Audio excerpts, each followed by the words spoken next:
एक जाने तो इस मुल्क पाकिस्तान में इलेक्शन से रिलेटेड कुछ मसाइल हैं, एमक्यूएम के कुछ मसाइल हैं, कराची के मसले हैं, लेकिन इसके साथ साथ मार्केट के अंदर एक नया चुटकुला भी चल रहा है। मुझे आज आपसे उस पर बहस करनी है। तो बगैर आपका वक्त ज़ाया किए, आप सब ने ये तो सुन रखा है कि कासिम अली शाह साहब का इंटरव्यू चल रहा है, लेकिन क्या आप लोगों में से ये जानते हैं कि इस इंटरव्यू के मकासद क्या थे?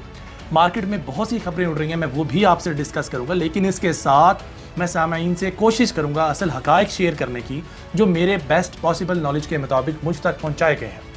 तो बगैर आपका वक्त ज़ाया किए, देखें, कासिम अली शाह साहब की एक स्टेटमेंट है। वो कहते हैं कि शहबाज शरीफ से मुलाकात में उन्होंने मुल्क के लिए फ़िक्रमंदी देखी और इमरान खान में उन्होंने सिर्फ अकड़ देखी। आप शायद समझ रहे हैं कि ये राइट नंबर है या रॉन्ग नंबर है। देखिए, कासिम अली शाह साहब की being a speaker, we do respect from the depth of our hearts.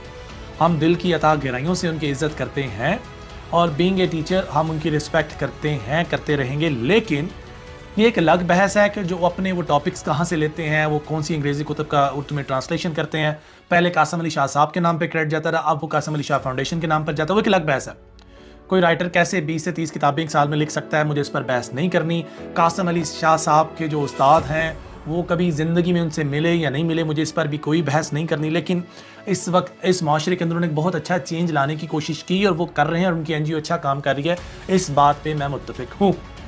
मेरा कंसर्न नहीं है उन्होंने ये कुतुब 50 बंदों की ट्रांसलेशन करवाई और 50 बंदों की ट्रांसलेशन के बाद उन्होंने क्रेडिट ले लिया। देखें, एज़ पर एज़ वो किसी भलाई के मकसद में इस्तेमाल हो रही हैं, सो बी इट, होने दीजिए।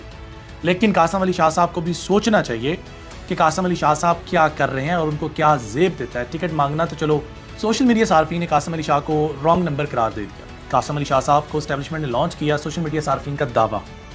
कुछ रोज़ कबल मारूफ मोटिवेशनल स्पीकर कासिम अली शाह अचानक मीडिया पर नमदार हुए। उन्होंने इमरान खान का इंटरव्यू कर दिया। कासिम अली शाह ने इमरान खान से सवाल किया कि अगर वो इलेक्शन लड़ना चाहें तो क्या वो उन्हें टिकट देंगे, जिस पर इमरान खान ने हाँ में जवाब दिया। देखिए, वो इंटरव्यू मैंने पूरा सुन रखा है और खान साहब ने कहा यकीनन आप जैसे काबिल लोग, फहम लोग और इस तरह के लोग तो मैं चाहता था, लेकिन कासिम अली शाह साहब ने गलत साबित कर दिया इमरान खान साहब को कि आप उस तरह की कैटेगरी में फॉल नहीं करते। खैर, इससे ये तासुर उभरा कि कासिम अली शाह ने अपने सियासी करियर का आगाज़ करने वाले हैं और वो इमरान खान के पास टिकट के लिए गए हैं। लेकिन इसके बाद के बयानात ने कासिम अली शाह के बारे में कुछ और ही तासुर दिया। अगर प्रोग्राम में उन्होंने कहा कि शहबाज शरीफ में लचक, परवेज़ इलाही में मतानत और इमरान खान के रवैये में अकड़ देखी। शहबाज शरीफ पाकिस्तान के लिए बहुत फिक्रमंद हैं। जो पार्टी या सियासत लीडर अदारों को अटैक कर रहे हैं वो मुल्क के दुश्मन है। और उन्होंने ये भी बोला कि खान साहब वो चीज़ें हाथ में ले रहे हैं जो शायद क़यामत की हैं। देखें, कासिम अली शाह साहब, ये मेरा क्लिप अगर आप तक पहुंच सके और ये अगर सार्फिन आप तक पहुंचा सकें तो एक सवाल है, शाह जी, आप अगर तो गवर्नमेंट के केयर टेकर सेटअप में आना चाह रहे हैं, जो यकीनन मेरे सोर्स ने मुझे बताया है, काइंडली इसकी तरदीद कर दीजिएगा कि अगर आप केयर टेकर गवर्नमेंट के अंदर आना चाह रहे हैं सो बी इट, आप आएँ, लेकिन अब खुदारा आप अपने जो मोटिवेशनल स्टफ है उसको साइड पर रखकर मैदान में उतरिए, क्योंकि यहाँ पर लोग आपने चूज़ किया पब्लिक में आने के लिए और आपने चूज़ किया पब्लिक को फेस करने के लिए, तो फिर आप उसके लिए रेडी रहिएगा।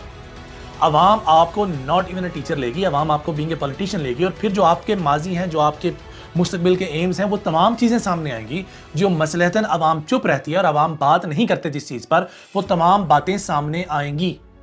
आपकी इंटेंशंस हम समझ सकते हैं कि आप केयर टेकर सेटअप में कुछ पोस्ट लेना चाहते हैं और यकीनन आप ले भी रहे होंगे, इसमें कोई बुराई भी नहीं, लेकिन आप अपनी उस पोस्ट को इस्तेमाल मत कीजिए जिसकी दिलों में बहुत ज़्यादा लोगों की इज्जत है।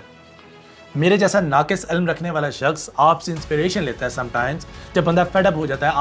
आपके जो मुताले है उसकी बहुत वैल्यू हम करते हैं और यकीनन आपकी टीम भी बहुत काबिल है जो आपको वक्तन फ़क्तन की तमाम चीज़ें प्रोवाइड करती हैं ऑन टाइम पे। I definitely paid my gratitude to your team. जो टीम आपके लिए काम करती है वो नहायत काबिल टीम है और इस पर मुझे कोई शक नहीं। और यकीनन एक अच्छी टीम ही एक इंसान को ऊपर लेकर आती है और यकीनन आपकी टीम इतनी काबिल है कि 30 से 40 कुतुब को वो ट्रांसलेट करती है। ना सिर्फ ट्रांसलेट करती है, वो आपके नाम से मंसूब करती है, आपको एक स्पीच तैयार करके देते हैं। तो ये उनका बहुत बड़ा बड़प्पन है जिन्होंने कभी आपसे क्रेडिट नहीं मांगा और आपने भी कभी क्रेडिट देने की कोशिश नहीं की। वो एक अलग बहस है, लेकिन हम लोग इससे मुस्तफ़ीद होते हैं। हम लोग आपकी रिसर्च से, आपकी टीम के मुताले से जो आपके थ्रू हम तक पहुँचता है, हम उसको हाईली अप्रिशिएट करते हैं। लेकिन खुदारा, आप अपने उस खूबसूरत चेहरे को मसख ना कीजिए। आपकी इस कंट्रोवर्सी की वजह से देखें आपका क्या मजाक उड़ रहा है।